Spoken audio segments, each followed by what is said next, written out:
three, here I come, you better hide and seek.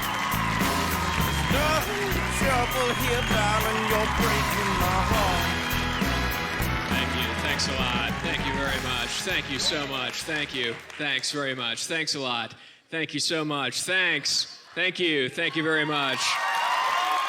Thanks so much. Oh, come on. Thanks. I'm your host, Blaine Capatch, or as 12-year-old girls in the mall like to call me, hey, it's Harry Potter. But I'm not complaining. I am up to my neck in junior high pussy. It's fantastic. Anyway, I wore black tonight. I thought I would look slimming. What do you think? You thought there was just a head up here telling jokes, did you? Hey, look, it's those Groucho glasses. It's like being at Spencer's Gifts. I like being thin. Beats being a big fat guy. Right, fat guys? Yeah, fucking fat guys know what I'm talking about. I do support my fat brothers, though, because I'm also hard to fit. And it's not easy being thin. Not easy at all. First of all, I'm always cold. I'm freezing right now, and I got a wetsuit on under this. But I'm not complaining, because on me, the cock looks huge. I know, it's an optical illusion, but I'll treat it as a perk. Turn that frown upside down, that's what I say. I think of my pants as half full. So, I was reading on the internet today, apparently, George Bush is an asshole. Does anybody read that blog? It's crazy. And last but not least, this is my impression of the inflatable guy in front of a car dealership. The inflatable guy in front of a car dealership.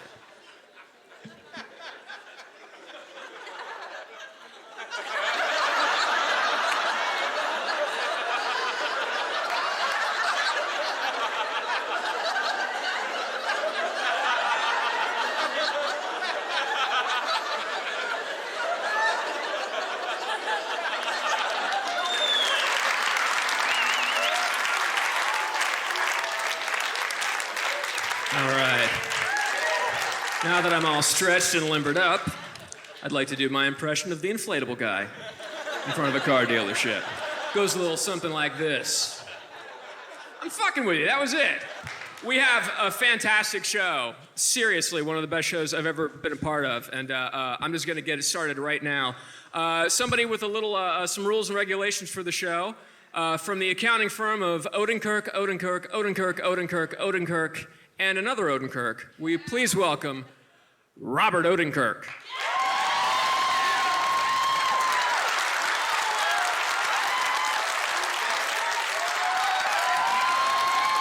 Thank you all for attending the show this evening. I'm not usually invited to speak, but tonight I wanted to lay down a few ground rules. I know that the performers are getting ready right now as you listen to me speak.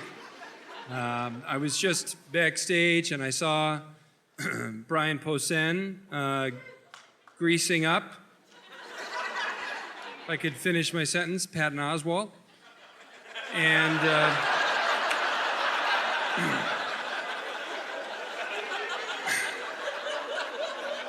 I saw Patton Oswalt masturbating. If I could just finish Brian Posehn.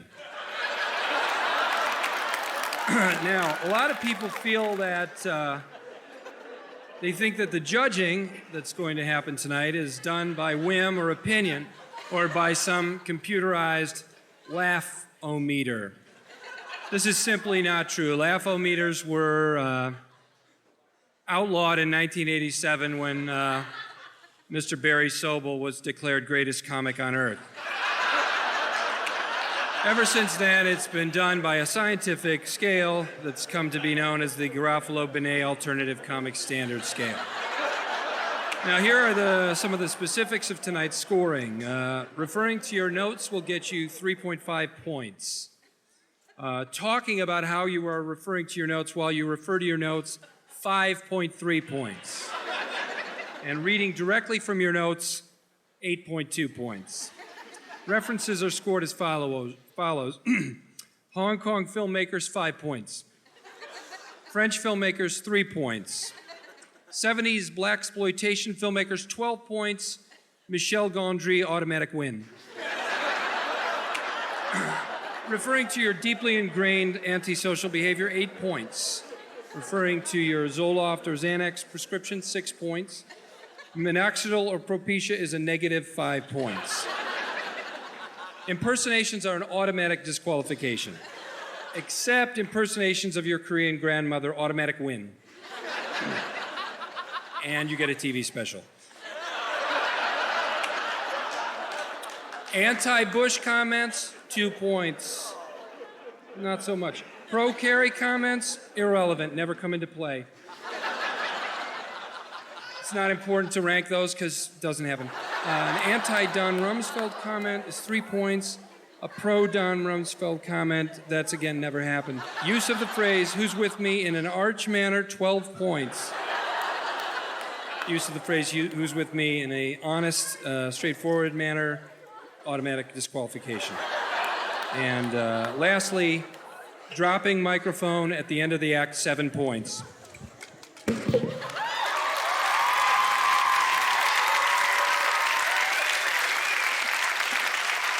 Robert Odenkirk,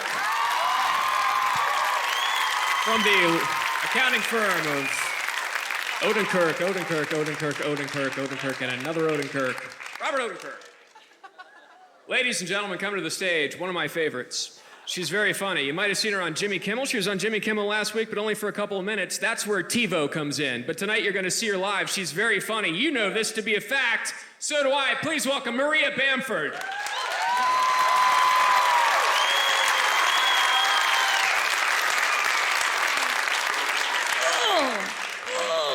Yeah.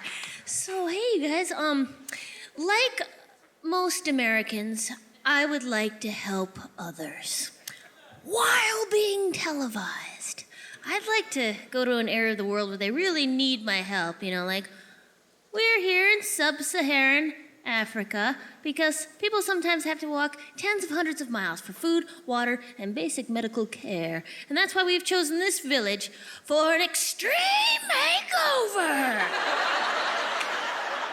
Tell me, Mabutu, how does life feel as a blonde? Well, my husband didn't even recognize me, and now when I go to the aid truck and fight other women for flour, I feel more confident.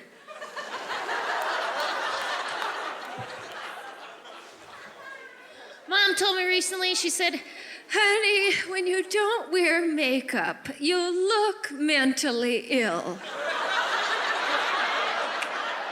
Now when I go home, I'm sure to wear thick green eyeshadow and a line of lipstick around my lips. Baby, look pretty now, mommy.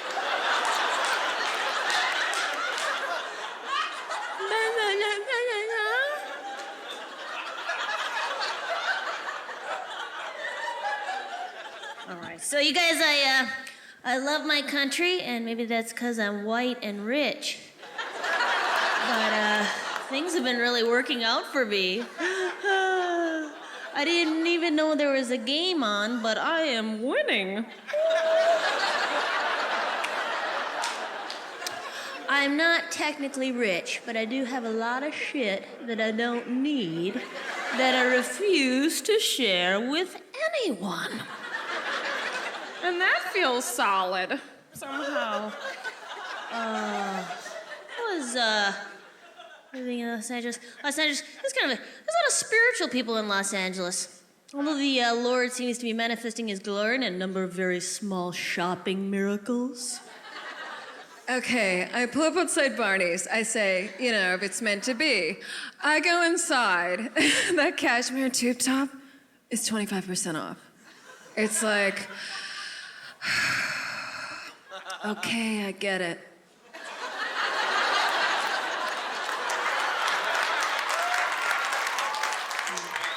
I believe in God. I just believe God is a 13-story tall wizard who lives in a dark mountain and never lets me win.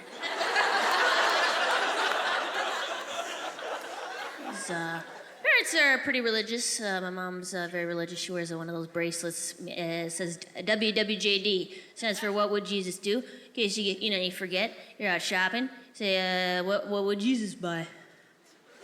You know, you get a loaf and a fish, and that's all he'd get, because he can multiply. And, Mom, very religious, also currently is very pro-war, pro-Iraq conflict, because that's what Jesus would do. Smoke 'em out of their holes like the gentle carpenter. Oh, he only turns the other cheek to grab another can of whoop-ass.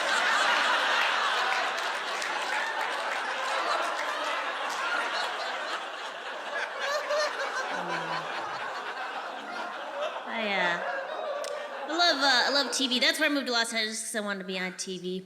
Television is so wonderful. It's just great. It's just one magnificent show after another fantastical program. And I watch almost too much TV, so I can't watch TV anymore. I like those home makeover shows. They've gotten kind of mean, though. You know, they come in and show. How do you like the wall covering in the bathroom? Does it feel familiar? It's your daughter's skin.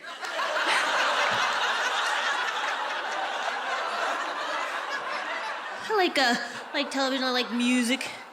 I like music. And, no, I hate music. Art is boring. I like music so much that if I hear something 3 times, it does become a hit for me. I find myself singing songs that I'm completely morally opposed to.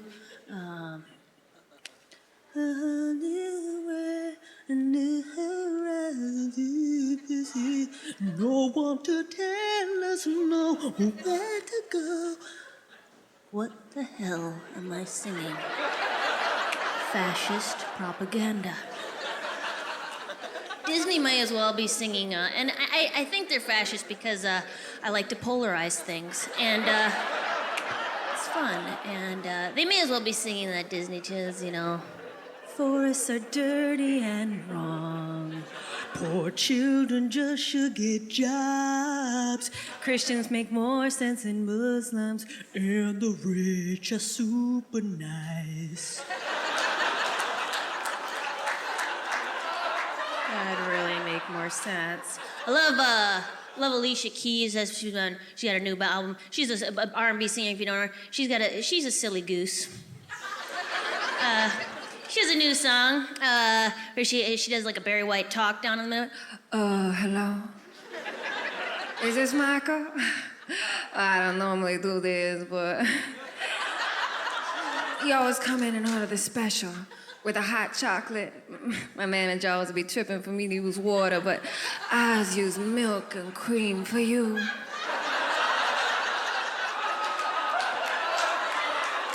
So you always come in your suit with your cufflinks so shiny. So what you do?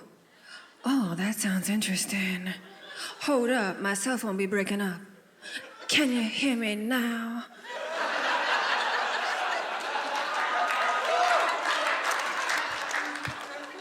So, I was, anybody here a dark kid? Anybody a troubled teen when you were growing up? Anybody troubled teens? Smoking, toking, joking, not taking authority too seriously. I was a bit of a dark kid growing up.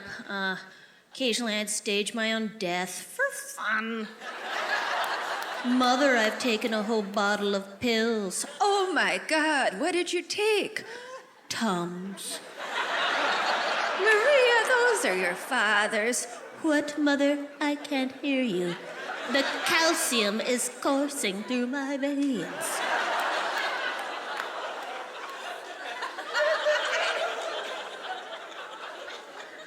The dark kid. A lot of kids in the United States are suffering from depression. That's right, younger and younger children are seeing the sippy cup as half empty.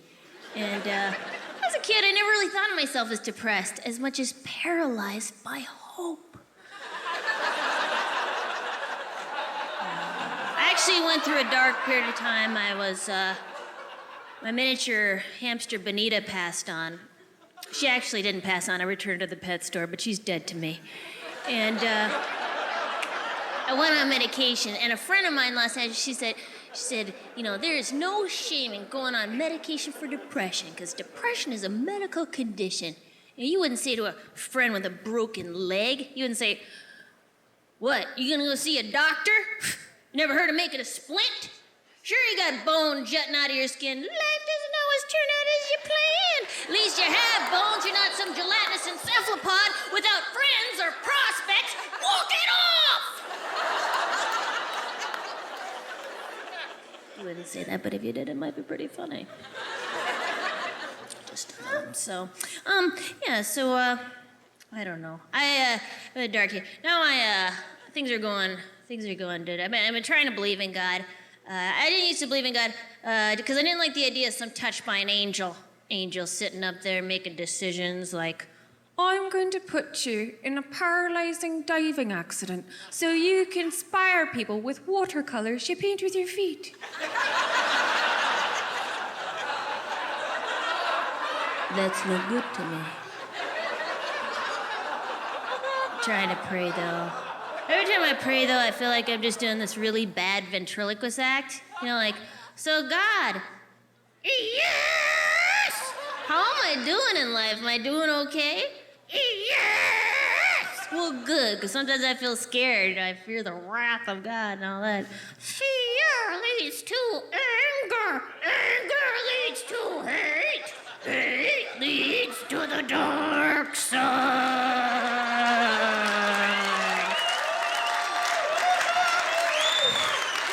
That is not God. That is from Return of the Jedi. Oh, God, you're so crazy. You're a goose, and you're silly, and that's why I like you. Oh. It's cool. So, I just turned 34, and I don't know about you guys, but I feel like every year gets better. Every year, figure more stuff out, get my life all good. I can't wait till I'm freaking 90. Just rolling in my wheelchair in my pink terry cloth jumpsuit, wrapped in my fanny pack where I keep my big potato-sized dog. Being like, tell me something I don't know, player. Good times up ahead. All right. So I'll leave you with the song. That's right. I also sing. And join in if you know the words. Oh, MacDonald had a pterodactyl. E-I-E-I-O. With a...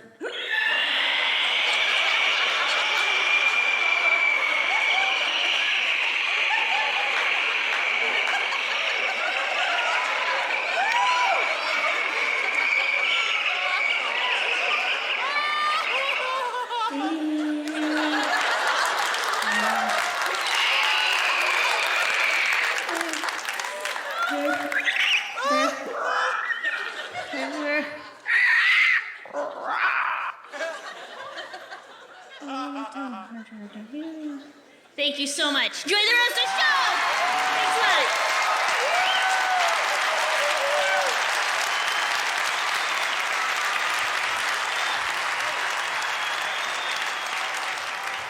Maria Bamford!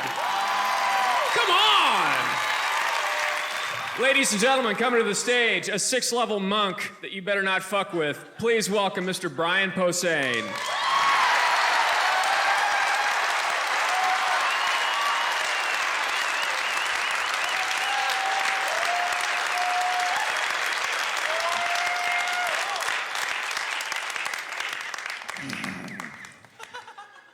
Yeah, we'll see.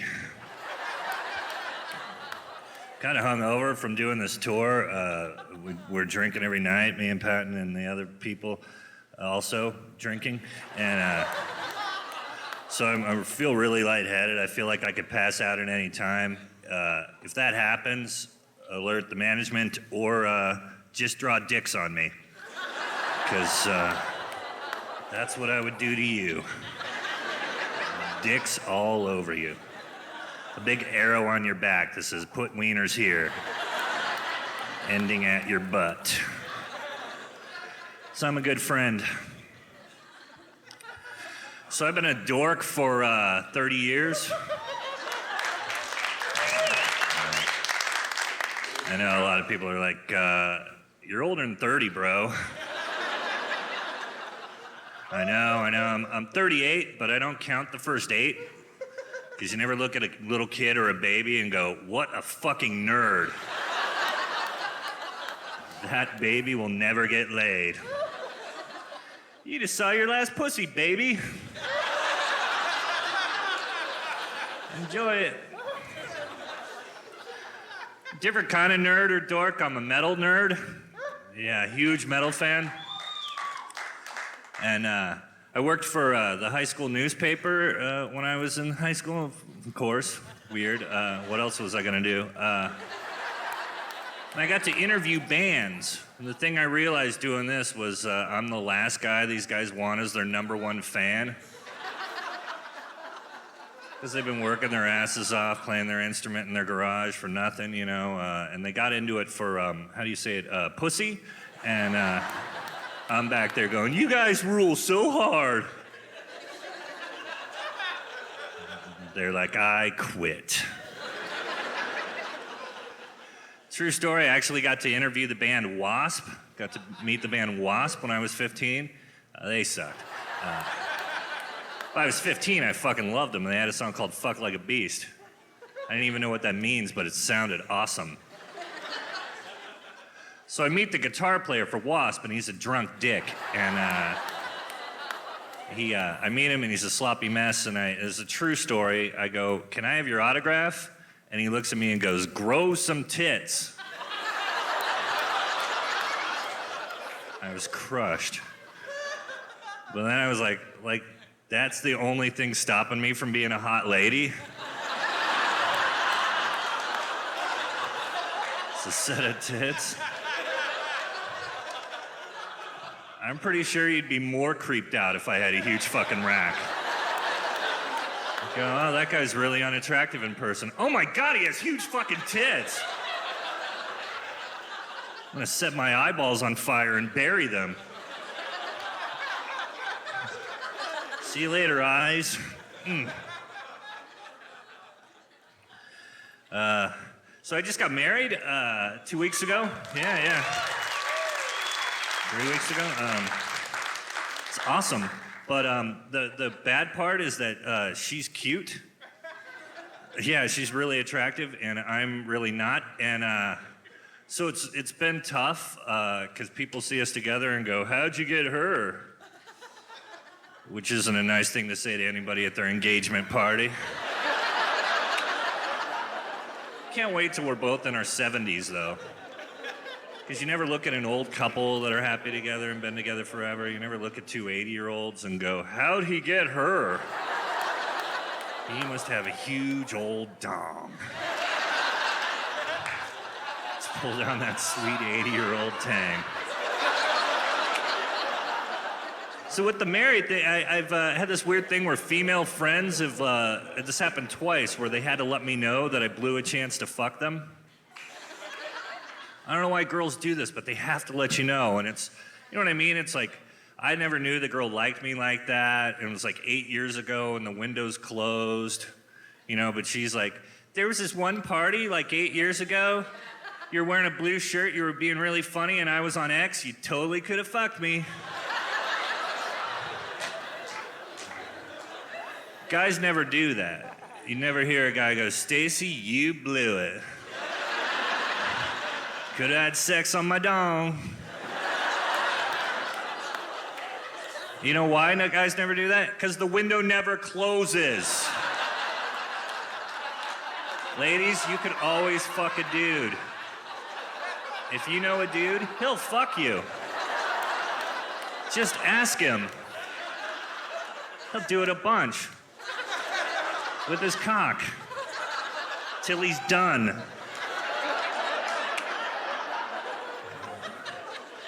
So, I have all these married friends telling me how to avoid arguments, you know, getting me ready for getting married life. But I already know all those things, you know, like, I know things to avoid, like when you're watching TV and there's a hot girl on TV, like that new girl from the Black Eyed Peas, and you're like, oh my God, I wish I had 2 dicks. I want to beat off so hard. And then your wife is like, do you think she's pretty? And you're like, no. I know how to answer all those, Like when we're watching TV, I'm already ready for it. I'm just waiting, and I'm like, yes, honey, Christina Aguilera is a white trash drag queen looking whore. Yeah, baby, Paris Hilton has a little rat face. But I don't tell her the part how I'd still fuck her in her little rat butthole. I keep that up here. I'm a smarty. That's our secret, Brain. Lady doesn't need to know about the Paris Hilton rat butthole fucking party we got going on up here. She wouldn't understand.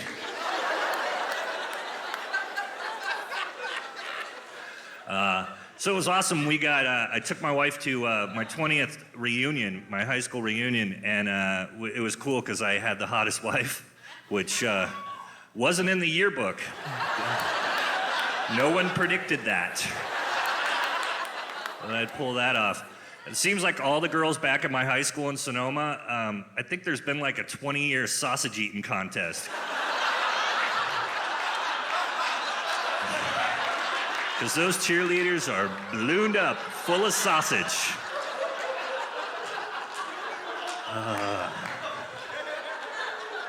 They had a contest there. It was cool. They gave out a couple of plaques at the reunion. They gave one to a dude who'd flown the furthest. He got an award for coming the furthest to the reunion. And then they also gave one to a woman who'd had 9 kids. Yeah, I know. They gave her an award for that, for having the most babies. She also got biggest vagina.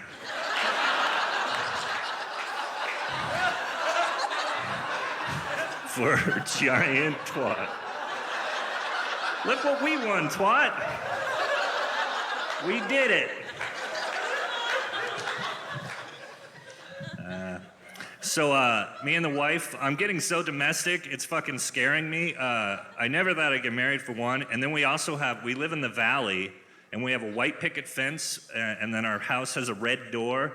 And we have a dog, and this is how domestic. I'm turning into an old man. I'm 38, but I'm standing out in front of my yard with my shirt off, yelling for people to slow down. Fucking slow down! People live here! I'm not 80. I'm really not. I'm watering. God damn it. I'm gonna put speed bumps out there. Who the fuck am I? So we got this basset hound, and he's awesome. Because, you always want a dog that looks like you, and mine does. Mine looks like angry, sad, and stoned all the time, He hates everything. But the thing about him is most of the time he's a basset hound. He's just sitting around looking sad. And then, because he's a puppy, it's puppy time half the day. Where he'll just, a fucking switch will flip, and he'll fucking flip out. He just runs around the house, and it's puppy time. And this is a true story. I gotta say this again, it's a true story. Because I did this, I say that every night, and still some asshole the other night is like, did that really happen? Yes! True story, that's what that means. So, one day it's puppy time, and I'm on the computer doing nothing, and the lady is in the bathroom taking care of business, and we have a tiny toilet. I don't know why it came with the house, and I never replaced it. And so she's in there, true story, reading Lucky Magazine, dropping a deuce, and we're not the only ones who read and shit. And she's in there looking, oh, that's a pretty shoe. And the dog fucking runs in and licks her downstairs. I know. And not the back door, like the front entrance, the main gate. Just fucking lick, and then puppy time out in the other room. And like you, we were horrified. And then I got mad. Looking at the dog going, what's up, bro? I thought we were friends. Look, man, we got a couple of rules in this house. That's number 1. Don't lick the lady's vajay. I don't even get 2. And we can't teach him a lesson by rubbing his face in it. The thing I hate more than people that ruin movies by talking through it is comedians that talk about people that ruin movies. Except for me, I love me. But whenever they do it, they always talk about one particular group. They always single out one group and they always say that black people ruin movies by talking. And I find that untrue, because every time it's ever happened, it's always helping, it's always enhancing. You're watching some piece of shit, Jason's fighting Freddy, and you hear a dude in the back go, "Look out, bitch, he got a knife." That's not ruining. That's helping. He just made your experience better. I think if you're gonna single out groups, any racial groups that ruin movies, you have to go after the people who actually ruin movies. Old Jewish ladies and Mexican babies. Stay with me. Because old Jewish ladies don't say anything funny. They're always like, "Who's he? What's happening? Whose car is that? Shut the fuck up." And Mexican babies don't say anything. They just run around. If a Mexican baby said, "Look out, bitch, he got a knife," I would shit my pants and go home and tell everybody it was the best movie I ever saw. No, I know the trailers for The Notebook looked boring, but it was this Mexican baby. But instead, they do nothing. They don't talk. They just run around or peer over their seat at you. You're trying to watch an R-rated movie with your lady, and there's a Mexican baby in front of you going,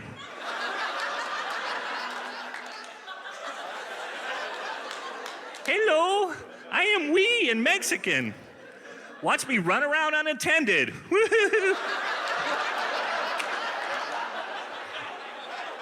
I came here alone.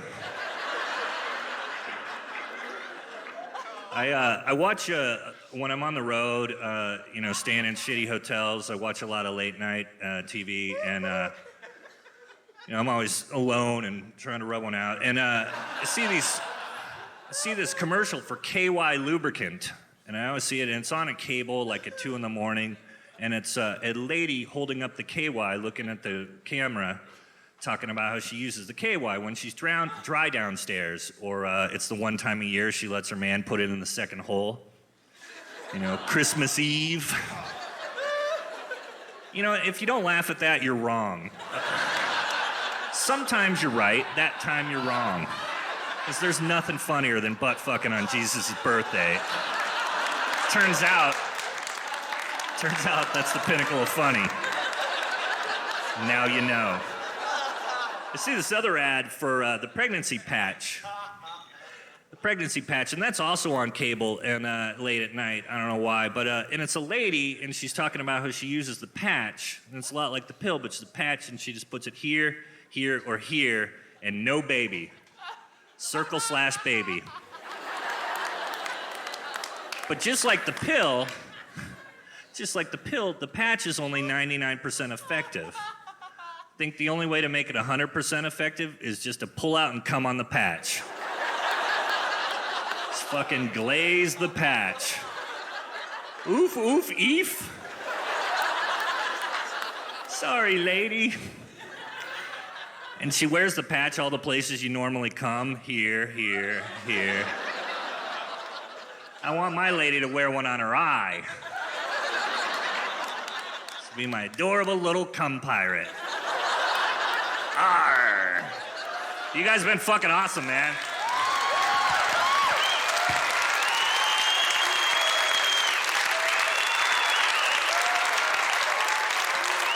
Ladies and gentlemen, coming to the stage, an officer and a gentleman. This guy is, I've known him for years. He's my best friend and my favorite comic. And he's the guy on the marquee. So why don't you give it up for Mr. Patton Oswalt.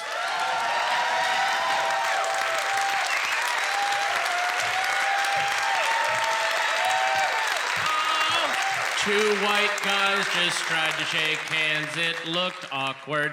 Hi. Did you notice that? The two white guys like, I'm gonna high five you, and then he shook and nothing happened. Nothing happened. Metric, US, no. Wow. Hi, everyone that I emailed. Thank you so much for coming out. Holy shit. Did you guys down here, did you notice the triumphant moment when I walked over and the security almost didn't let me go backstage for my own fucking special? I almost wasn't allowed backstage. I wouldn't let me backstage either. I look like a creepy fan. Yes, I'm going up to the big jokes later. Could I maybe pee? Oh, I urinated in my dungarees. Oh my God, thank you so much for staying late on a Wednesday. Like everyone here has jobs. Who cares? Who gives a shit? Sleep till you wake up, huh? Sleep till you wake up. Oh, that's the fucking best thing on the planet. You know, I realize that I'm actually getting older because one of my big thrills is being able to sleep till I wake up. I've shoved away blowjobs like, I just want to sleep till I wake up. Please don't wrap your velvety maw around my purple veiny shaft and bring me to a blissful nirvana of ejaculation. Let my head rest on the pillow and dream of slee stacks and spaceships made of cotton candy. Oh, REM sleep beats blowjob. My reality is just a nightmare. I'm 35 years old now. That means all my friends are either having babies or they're going through Alcoholics Anonymous. And they are equally annoying and intrusive in my life. People that go through AA, they always go through the weird apology phase, or they got to apologize to everyone they ever made to. So they've obviously made some list, and you're unlucky enough to be on it. So now you're in some hot 7-Eleven party. I just want to fucking go home with my new Maxim and jerk off. But no, there's some guy that I don't even remember 14 years ago who's going, hey man, I don't know if you know, I've been sober 8 months now. And they say it like you're following the biography of their life. Because you realize they're still they're just as narcissistic as they ever were, because Alcoholics Anonymous is part of the movie starring them. And here's your cameo when they apologize to you. So he's like, hey, I just wanted to, we were at a party 14 years ago, and you said you thought Coppola was a better filmmaker than Scorsese, and I remember going, so I just want to apologize for that. My dad didn't hug me growing up, and like in your mind, you're like, you wasted 2 minutes of my life to tell me that? I always I just pray that they're blackout drunks and I make up shit they didn't do just to fuck with them. Like, hey, thanks for that. What about when you jerked off on my mom's face at her funeral? And he goes, I don't remember doing that. You're like, of course you fucking don't, 'cause you were hammered. And they're like, oh shit. They got to go to like 50 meetings that week, you know. Fuck him. Bring me something good. Then people that have babies are just as bad. Come up to you with a fucking baby. Do you realize how creepy and unnerving a human baby is? How truly awful that thing is? It's a tiny, bald, shirtless human being, which is creepy enough. Then it has a plastic bag of its own crap tied around its waist. It's like a fucking demon. It literally, that's what you would see in hell. The first thing you see in hell is a baby. There's just a baby sitting there. That's how awful they are. They're like, hey, how you doing? You're like, oh, God. If you saw that in a nightmare, you would kill it with a hammer and run back to your car. Like, that's the first thing you would do. Jesus Christ! Bam, bam, bam! You just run. They think it's perfectly okay. Look at the fucking baby. Oh, jeez.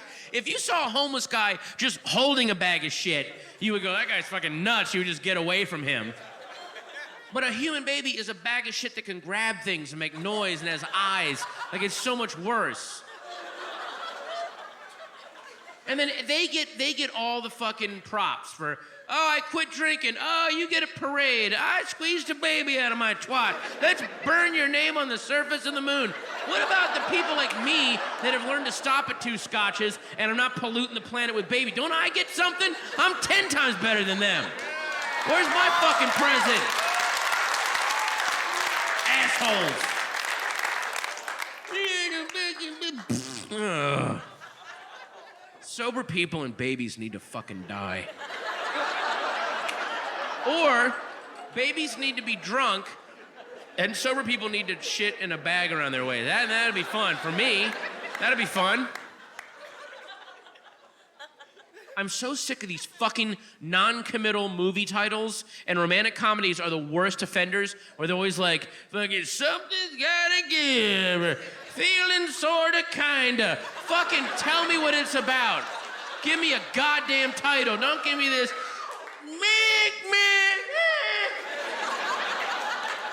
For the makers of comes.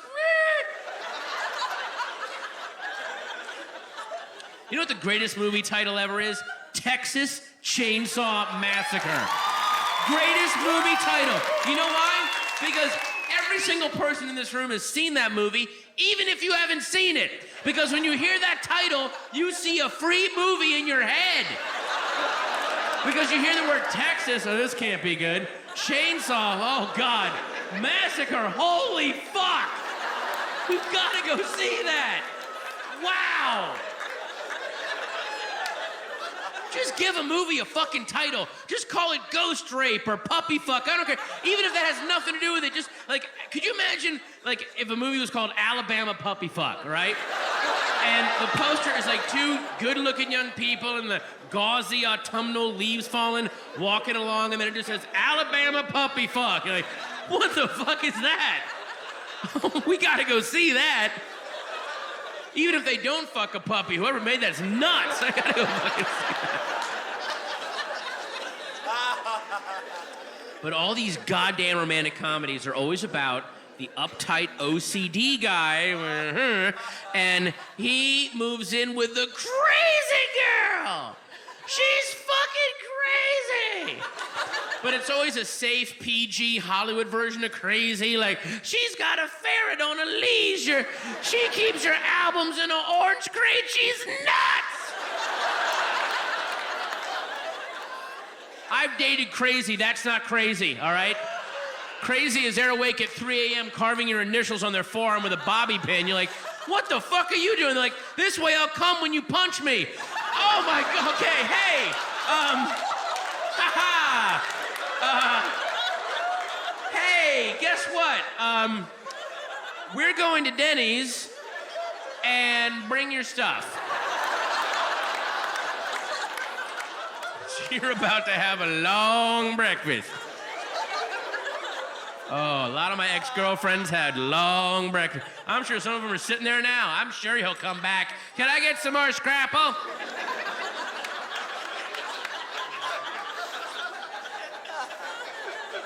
And in the movie, the OCD guy, by loving the crazy girl, it helps him to loosen up and live and embrace life, all right? In real life, that's not a romantic comedy.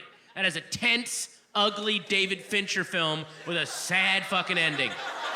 Because we moved in together, and I'm so fucking OCD. I'm like, is there any way to could this all be alphabetical? Because Costello comes after ABBA, so maybe you might want to put that. And then she's like, throw it on the floor, the goblins will pick it up, okay, you know. So,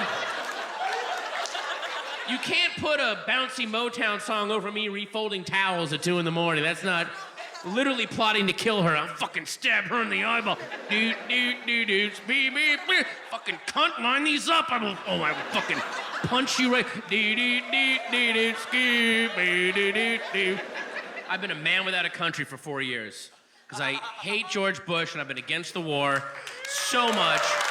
And by the way, hey, listen to me, you little fucking anarchists. Register to vote and fucking vote this time. Don't give me all this, it's Stalin versus Hitler, it doesn't fucking matter. This time it does, all right? This time, it's John Kerry, an admittedly boring, rich, skull and bones guy, versus a demon with 8 dicks for eyes, all right? Who wants to fuck your corpse when you're dead. That's your choice. Now, if you still want to be an anarchist, vote and then take a dump in the booth. I don't care, all right? Fucking take a dump and go home and listen to the class. I don't care. But this time, fucking register. Move on to do an ad with me. hey guys, take a shit in the booth, but please vote. George Bush the demon with dicks for eyes. All right? Thanks. Keep watching King of Queens.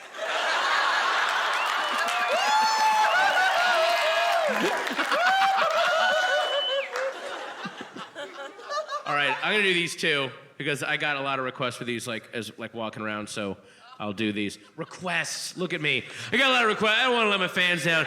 And then I'll be doing a stage dive later. So get ready to carry me around like I'm fucking Peter Gabriel. My valuable, valuable fart jokes that I will be. No, there's not a lot of heroes left. But I have a hero, movie producer Robert Evans. Robert Evans is my hero. Oh, the hubris. He produced the Godfather films, he produced Chinatown, and he also produced Rosemary's Baby, which is coincidental because he's also Satan. He snorted so much coke off of Alan McGraw's tits in the early 70s that basically he has one. By the way, is this like a prank thing from like you're actually enjoying the show, right?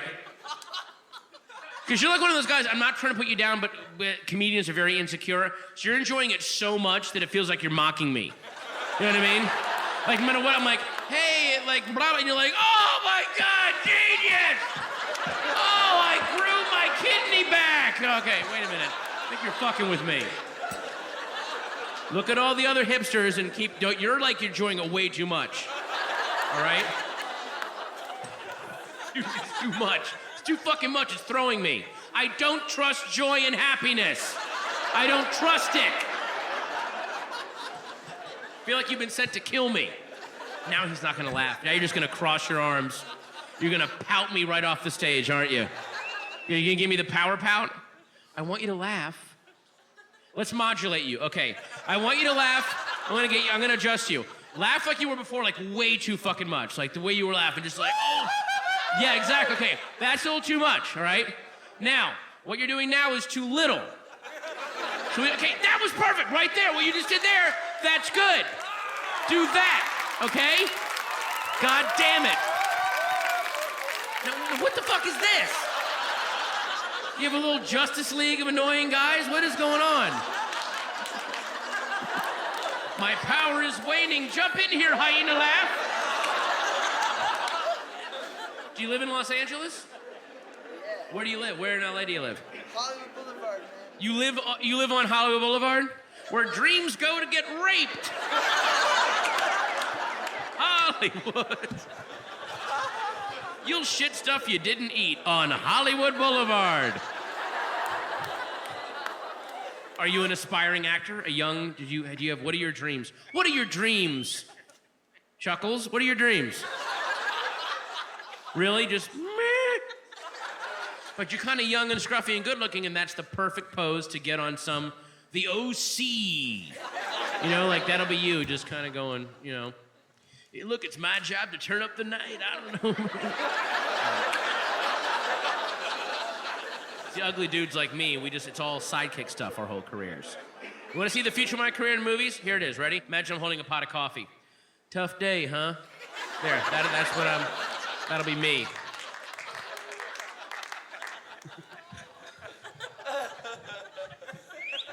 I'll be a good sidekick for like the big, you know, like it'll be like me and The Rock in something, you know? Me like going, dude, this one's all yours, okay? There's like a guy with two fucking katanas or, you know, nunchucks, and I'll just be somewhere there. You know, like I'll have like the Hawaiian shirt on and the cap. I'll be here when you're done.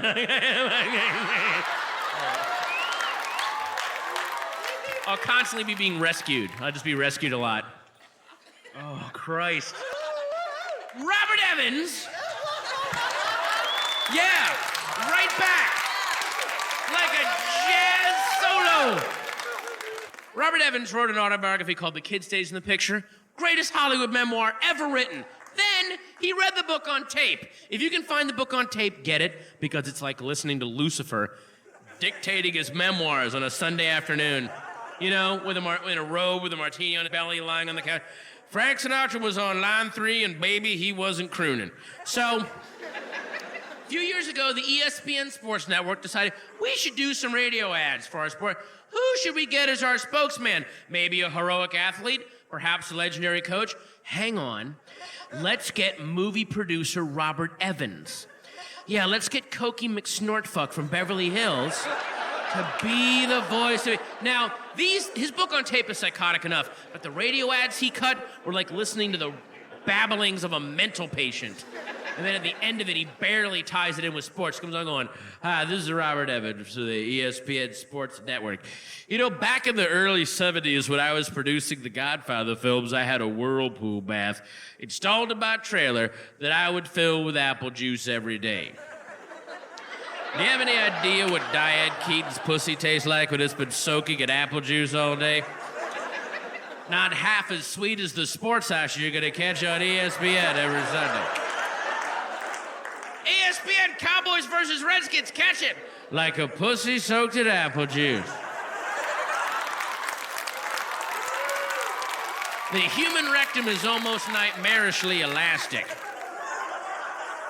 I had 4 Rubik's Cubes jammed up there one day on a bet with Brian Dennehy when a heroin-crazed Rodney Allen Rippey burst into my trailer and punched me right in the solar plexus. I shot out all 4 cubes and damned if they didn't emerge solved. Well, that's nothing like the Hail Mary plays you're gonna see on ESPN every Sunday. ESPN Jets versus Colts, catch it! Shove him up there again, Denny. He'll try to just solve the Reds. Tom Wopat loved the 3 F's, food, fun, and fisting. We took Gil Gerard out on my cigarette boat Memorial Day weekend 1978, and I swear to you, over those sweet, savage 72 hours, he turned that man into his personal finger puppet. The screams alerted the Coast Guard, and I pointed the prow of that fiberglass beauty into international waters. But that's nothing like the defensive plays you're gonna see on ESPN every Sunday. ESPN Packers versus Steelers, catch it! Quit your belly aching, Buck Rogers, it's just a diver's watch. Angie Dickinson could suck the sorrow off a recent widow. She had my trouser snake buried tonsil depth when a heroin-crazed Brian Dennehy burst into my trailer and punched me right in the solar plexus. I ejaculated my central nervous system and she lit up like a pinball machine at Binion's. I don't even know what the fuck he's talking about anymore. Colts versus Jets, catch it. Suck my knob, police woman.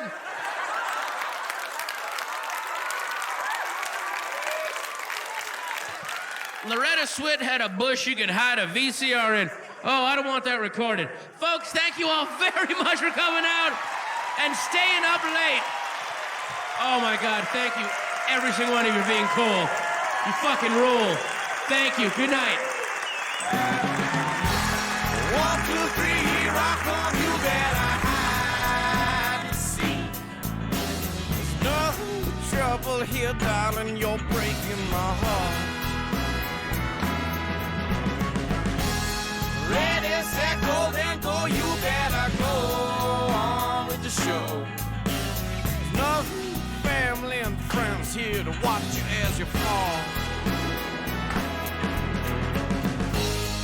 On the floor, release 3 rings on the floor. We got the one and only necklace trapeze. So lift up your hands, drop all your plans. Let's go to the circus and make believe we're kings and queens. We're kings and queens. We're kings and queens. Let's make believe.